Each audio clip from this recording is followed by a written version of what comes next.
പ്രിയമുള്ളവരെ, വചനജ്വാല 1668 ദിനത്തിലേക്ക് പ്രവേശിക്കുന്ന ഇന്ന് മാർച്ച് 26 വ്യാഴാഴ്ച എല്ലാവർക്കും ഏറ്റവും നല്ല ഒരു സുപ്രഭാതം ആശംസിക്കുന്നു.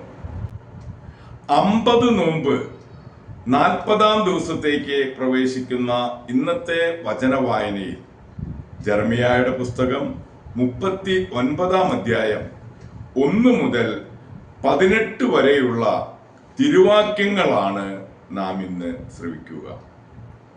ജെറൂസലേമിന്റെ പതനം.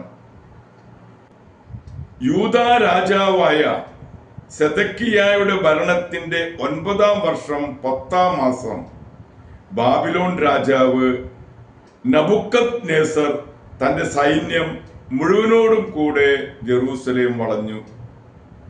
സെദക്കിയായുടെ 11-ാം വർഷം 4-ാം മാസം 9-ാം ദിവസം കോട്ട ഭേദിക്കപ്പെട്ടു. ജെറൂസലേം പിടിച്ചടക്കിയ ശേഷം ബാബിലോൺ രാജാവിന്റെ പ്രഭുക്കന്മാർ സിൻമാഗീറിലെ പ്രഭു നെൽഗാഷാരസർ, കൊട്ടാരം വിചാരിപ്പുകാരൻ നെബുഷാസ്ബാൻ, അതിർത്തി സൈന്യത്തിന്റെ നായകൻ നെർഗാൽ ഷറേസർ എന്നിവരും മറ്റ് സേവകന്മാരും നഗരത്തിന്റെ മധ്യവാതിൽക്കൽ സമ്മേളിച്ചു. അവരെ കണ്ടപ്പോൾ സെദക്കിയ രാജാവും യോദ്ധാക്കളും രാത്രിയിൽ കൊട്ടാരത്തിന്റെ ഉദ്യാനത്തിലൂടെ 2 മതിലുകൾക്കിടയിലൂടെയുള്ള വാതിൽ കടന്ന് അരബായിലേക്കുള്ള വഴിയെ പലായനം ചെയ്തു. എന്നാൽ കൽദായ സൈന്യം അവരെ പിന്തുടർന്ന് ജെറിക്കോ സമതലത്തിൽ വെച്ച് സെദക്കിയായെ വളഞ്ഞു തടവുകാരനാക്കി. ഹമാത്ത് പ്രദേശത്ത് റിബ്ലായിൽ ബാബിലോൺ രാജാവായ നബുക്കദ്നേസറിന്റെ അടുക്കൽ കൊണ്ടുവന്നു. സെദക്കിയായുടെ മേൽ അവൻ വിധി കൽപ്പിച്ചു. ബാബിലോൺ രാജാവ് അവിടെ വെച്ച് സെദക്കിയ കാൺകെ അവന്റെ പുത്രന്മാരെയും പ്രഭുക്കന്മാരെയും വധിച്ചു. സെദക്കിയായുടെ കണ്ണുകൾ ചൂഴ്ന്നു കളഞ്ഞ് ബാബിലോണിലേക്ക് കൊണ്ടുപോകാൻ അവനെ ചങ്ങല കൊണ്ട് ബന്ധിച്ചു. കൽദായർ രാജകൊട്ടാരവും ജനങ്ങളുടെ വീടുകളും ചുട്ടരിച്ചു. ജെറൂസലേം മതിലുകൾ ഇടിച്ചു തകർത്തു. തന്റെ അടുക്കൽ അഭയം പ്രാപിച്ചവരെയും നഗരത്തിൽ അവശേഷിച്ചവരെയും സേനാനായകനായ നെബൂസരദാൻ ബാബിലോണിലേക്ക് നാടുകടത്തി. എന്തെന്നാൽ സ്വന്തമായി ഒന്നുമില്ലാതിരുന്ന കുറെ ദരിദ്രരെ യൂദാ ദേശത്ത് തന്നെ അവൻ പാർപ്പിച്ചു.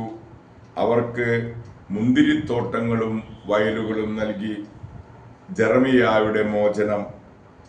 ബാബിലോൺ രാജാവായ നബുക്കദ്നേസർ സേനാനായകനായ നെബൂസരാദനോട് ജെറമിയാ കുറിച്ച് ഇപ്രകാരം കൽപ്പിച്ചു: നീ അവനെ കൊണ്ടുവന്ന് പരിരക്ഷിക്കുക. അവനെ യാതൊരു ഉപദ്രവവും നേരിടരുത്. അവൻ ആവശ്യപ്പെടുന്നത് പോലെ നീ അവനോട് വർത്തിച്ചു കൊള്ളണം. അതനുസരിച്ച് ബാബിലോൺ രാജാവിന്റെ അംഗരക്ഷകനായ നെബുസരാദൻ, കൊട്ടാരം വിചാരിപ്പുകാരനായ നെബുഷാസാൻ, അതിർത്തി സൈന്യത്തിന്റെ നായകൻ നെൽഗാഷരേസർ എന്നിവരും മറ്റ് സേവകന്മാരും ചേർന്ന് ആളയച്ചു. ജെറമിയായെ കാവൽപ്പുരത്തളത്തിൽ നിന്ന് വരുത്തി അവനെ ഷാഹാന്റെ മകനായ അഹിക്കാമിന്റെ മകൻ ഗദാലിയായെ ഏൽപ്പിച്ചു. അവൻ ജെറമിയായെ തന്റെ വീട്ടിൽ കൊണ്ടുപോയി. അങ്ങനെ ജെറമിയ ജനത്തിന്റെ ഇടയിൽ വസിച്ചു. കാവൽപ്പുരത്തളത്തിൽ ബന്ധനസ്ഥനായിരുന്നപ്പോൾ ജെറമിയായ്ക്ക് കർത്താവിന്റെ അരുളപ്പാടുണ്ടായി: നീ പോയി എത്യോപ്യക്കാരൻ എബദ്മെലെക്കിനോട് പറയുക, ഇസ്രായേലിന്റെ ദൈവമായ സൈന്യങ്ങളുടെ കർത്താവ് അരുളി ചെയ്യുന്നു, ഞാൻ പറഞ്ഞിരുന്നത് പോലെ നന്മയല്ല തിന്മ ഈ നഗരത്തിന്റെ മേൽ ഞാൻ വരുത്താൻ പോകുന്നു. നിന്റെ കണ്ണുകൾ അത് കാണും. അന്ന് നിന്നെ ഞാൻ രക്ഷിക്കുമെന്ന് കർത്താവ് അരുളി ചെയ്യുന്നു. നീ ഭയപ്പെടുന്നവരുടെ കയ്യിൽ നിന്നെ ഞാൻ ഏൽപ്പിച്ചു കൊടുക്കുകയില്ല. ഞാൻ നിന്നെ നിശ്ചയമായും രക്ഷിക്കും. നീ വാളിനിരയാവുകയില്ല. യുദ്ധസമ്മാനമായി നിന്റെ ജീവൻ സംരക്ഷിക്കപ്പെടും. എന്തെന്നാൽ നീ എന്നിൽ ആശ്രയിച്ചു. കർത്താവ് അരുളി ചെയ്യുന്നു. ദൈവത്തിൻ്റെ തിരുവചനമാണ് നാം ശ്രവിച്ചത്. പ്രിയമുള്ളവരെ, ആഗോള കത്തോലിക്ക സഭയിൽ ഇന്ന് മെത്രാനായിരുന്ന വിശുദ്ധ ലൂഡ്ഗറെ അനുസ്മരിക്കുന്ന പൊൻസുദിനം. ജർമ്മനിയിലെ ഫ്രീസ്ലൻഡിലാണ് ജനനം. വിശുദ്ധ ബോനിഫസിന്റെ ശിഷ്യനായ വിശുദ്ധ ഗ്രിഗറിയുടെ ശിക്ഷണത്തിലാണ് ലൂഡ്ഗർ വളർന്നത്. കുട്ടിയുടെ ആധ്യാത്മിക പുരോഗതി കണ്ട് ആസ്തപ്പാട് പട്ടം നൽകി. ഭക്താഭ്യാസങ്ങളിലും വിശുദ്ധ ഗ്രന്ഥ പാരായണത്തിലും പഠനത്തിലും സഭാപിതാക്കന്മാരുടെ കൃതികൾ പാരായണം ചെയ്യുന്നതിലും അതീവ ശ്രദ്ധാലുവായിരുന്നു ലൂഡ്ഗർ. പിന്നീട് പട്ടം സ്വീകരിച്ചു. അനേകരെ മാനസാന്തരപ്പെടുത്തി. പല പല ആശ്രമങ്ങളും സ്ഥാപിച്ചു. 59 വയസ്സിൽ മെത്രാനായി അഭിഷേകം ചെയ്യപ്പെട്ടു. ഉപവാസവും ജാഗരണവും തുടർന്നു. ദരിദ്രരോട് സ്നേഹവും ധനികരോട് ദൃഢതയും പ്രകടിപ്പിച്ചിരുന്നു.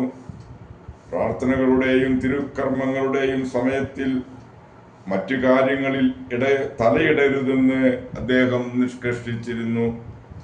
പീഡാനുഭവ ഞായറാഴ്ച പാതിരാത്രിയാണ് ബിഷപ്പ് ഈ ലോകത്തോട് യാത്ര പറഞ്ഞത്.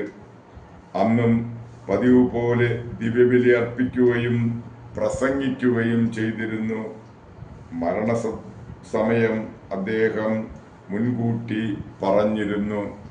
പ്രിയമുള്ളവരെ, മെത്രാനായിരുന്ന വിശുദ്ധ ലൂഡ്ഗറിന്റെ മാധ്യസ്ഥം യാചിച്ച് ഇന്നത്തെ ഈ നല്ല ദിവസത്തിലേക്ക് നമുക്ക് പ്രവേശിക്കാം. എല്ലാവരെയും ദൈവം സമൃദ്ധമായി അനുഗ്രഹിക്കട്ടെ. എല്ലാവർക്കും നല്ല ഒരു വ്യാഴാഴ്ച ദിവസം ആശംസിക്കുന്നു.